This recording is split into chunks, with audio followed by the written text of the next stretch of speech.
प्रिय छात्र और छात्राओं, हिंदी साहित्य की ऑनलाइन कक्षा में आपका बहुत बहुत स्वागत है।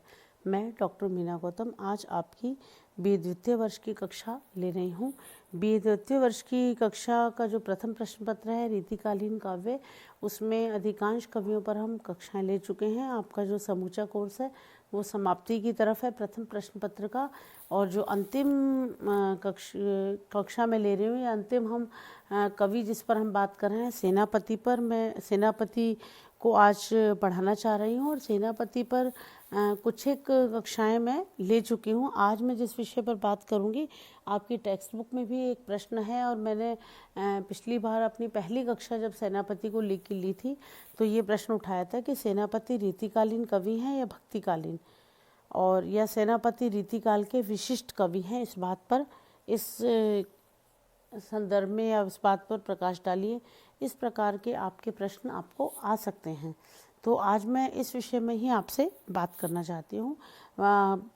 इनकी जो विशेषताएं हैं या काव्यगत विशेषताओं पर मैं चर्चा कर चुकी हूँ। अगर ये प्रश्न आपको करने को आए तो आप आज जो हम डिस्कस कर रहे हैं उन बातों को करते हुए काव्यगत विशेषताओं को उसमें आप जोड़कर इस प्रश्न को कंप्लीट कर सकते हैं। अब हम सेनापति के जब हम विषय में उनके परिचय पर हमने बात की तो हमने आपसे यही कहा था कि ये ऐसे रीतिकाल के कवि हैं जिनको लेकर बहुत सारे कोई भी इस ऐतिहासिक तथ्य हमारे पास में नहीं है। और इनकी दो किताबें मानी जाती हैं, काव्य कल्पद्रुम और कवित्त रत्नाकर, लेकिन उपलब्ध है वो सिर्फ कवित्त रत्नाकर है। और अगर हम इतिहासकारों के अनुमान और प्रमाण से इनकी जन्म के बारे में जाने तो इनका जो जन्म है वो विक्रम 1616 के आसपास में ठहरता है। और मैंने आपसे जो बात की थी जब हम कवित्त रत्नाकर की बात कर रहे थे, तो इनका जो ये चीज़ है कि अब इनके अगर हम टाइम पीरियड को देखें या टाइम के हिसाब से चलें तो आप ये देखिए कि रामचंद्र शुक्ल ने जब इतिहास लिखा था तो सेनापति की जो गणना की थी वो भक्त कवि के रूप में की थी। और इनका नाम जो है, नाम की जो भ्रांति है, जो सेनापति नाम से इनको भक्तिकालीन कवि माना गया। और रीति कवि के रूप में इनकी जो किताबें हैं, मैंने कहा कि एक तो दो रचनाएं, काव्य कल्पद्रुम और दूसरे कवित्त रत्नाकर। और अब तो काव्य कल्पद्रुम बिल्कुल भी अप्राप्य है, मिल नहीं रही है और ये उपलब्ध नहीं है। हम जिस पर बात करेंगे वो सिर्फ कवित्त रत्नाकर है।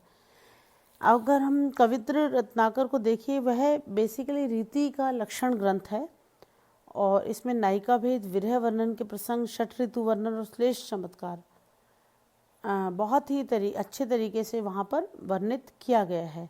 और सेनापति किन राजा के आश्रय में रहे, किन किन राजाओं के, किसी एक जिस राजा के आश्रय में रहे, ये वर्णन भी, हमें इस बात का विवरण भी नहीं मिलता है। और इन्होंने उस ज़माने में केवल जो इन्होंने लिखा, कवित्त रत्नाकर जो लिखा, उसमें वक्रोक्ति और उक्ति चमत्कार की भी चीज़ें दी गई हैं। अब जैसा मैंने कहा कि हिंदी साहित्य का इतिहास लिखते वक्त रामचंद्र शुक्ल ने इन्हें भक्तिकालीन कवियों में डाला है, और इस वजह से ये प्रश्न बार बार पूछा जाता है। आलोचकों में इस बात को लेकर कई बार चर्चा हो जाती है। और एक और मैं कहना चाहती हूँ कि इसमें हमें इस बात पर भी वो नहीं कहना चाहिए, हो सकता है कि जिन सेनापति नाम के कवि का डाला हो वो कवित्त रत्नाकर के रचनाकार ही ना हो, लेकिन सेनापति को मैंने कहा कि रीतिकाल और भक्तिकाल के बीच के कवि हैं, लेकिन इनका जो काव्य ग्रंथ मिलता है वो शुद्ध रूप से रीतिकालीन काव्य है।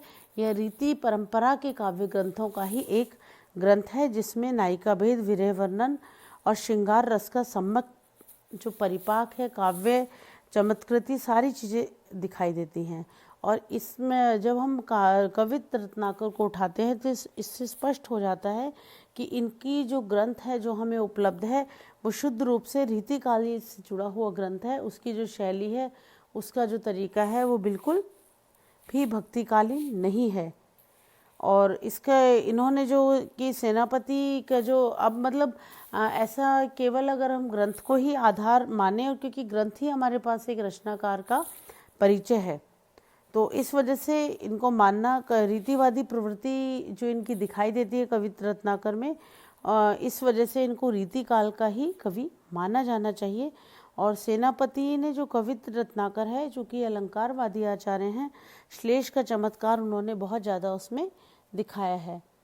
और सेनापति ने बहुत सारी गर्वोक्तियाँ भी इस काव्य ग्रंथ में की हैं, जो रीतिकालीन प्रवृत्ति के ही अनुरूप है।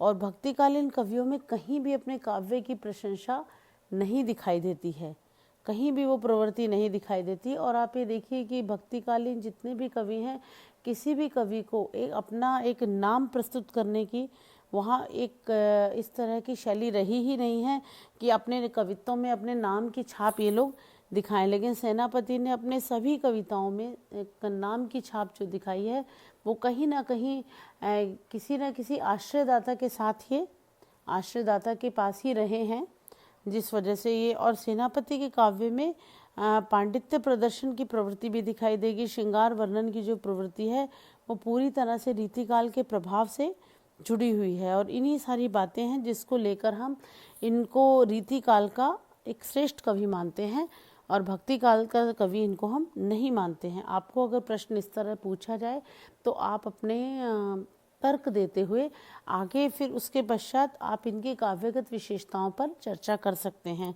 जिसके विषय में मैंने पिछली कक्षा में ही बात की है। और इनका जो ऋतु वर्णन है, इसमें भी बड़ी चमत्कारवादी चीज़ें दिखाई देती हैं और चमत्कार पूर्ण वर्णन दिखाई देता है, जो कि रीतिकाल की एक सामान्य प्रवृत्ति है। सेनापति का जो ऋतु वर्णन है तो परंपरागत शैली में उद्दीपन के रूप में हुआ है, और कुछ इनका जो वर्णन है वो आलंबन के रूप में हुआ है। तो प्रकृति को यथातथ्य संश्लिष्ट रूप को जो प्रस्तुत करने की जो प्रवृत्ति है, कहीं ना कहीं एक रीतिकालीन प्रवृत्ति से ही अधिक मेल खाती है। इस वजह से इनको रीतिकाल कवि ही मानना उचित होगा।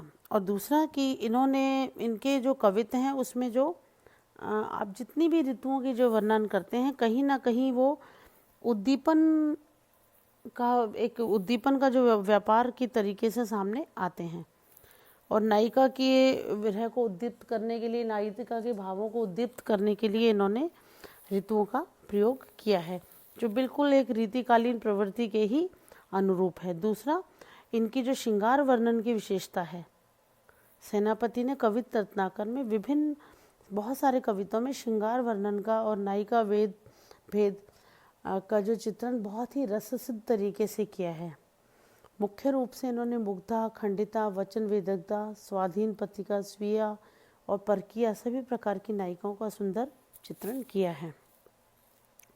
और ये जो नायिका भेद से जुड़ी हुई बातें हैं, इस तरह की जो चर्चाएं हैं, और श्रृंगार वर्णन का जो इन्होंने प्रसंग लिखे हैं, इसमें बहुत सारे उपालंबों का प्रयोग करना, मतलब एक रीतिकालीन जो एक पारंपरिक तरीका था नायिका भेद का, वो सारी चीज़ें इनके यहाँ पर दिखाई देती हैं। हालांकि ये भक्ति कवि हैं, मतलब ये भक्ति रचनाएं भी इनकी देखी जाती हैं, लेकिन भक्ति के और ऐसे तो जो नीति के और भक्ति के पद बिहारी के यहाँ भी दिखाई देंगे। सभी कवियों ने भक्ति के पद भी उस समय लिखे हैं। तो इसी सारी जो विशेषताएं हैं, इसके कारण इनको भक्ति काल का कवि मानना पूर्णतः गलत है, क्योंकि सेनापति जो हैं भक्ति काल और रीति काल के संधि काल के बहुत महत्वपूर्ण कवि हैं। और इनकी जितनी भी ज़्यादातर प्रवृत्तियां हैं वो रीतिकालीन प्रवृत्तियां हैं। विशेषकर हम पांडित्य प्रदर्शन की प्रवृत्ति देखें, श्लेष वर्णन, अलंकार की प्रति जो इनका विशेष मोह है, सारी चीज़ें उनको, तो इस प्रकार ये कहना उचित होगा कि जो सेनापति हैं वो रीतिकालीन कवि हैं, भक्तिकालीन कवि नहीं हैं। आज के लिए इतना ही, धन्यवाद।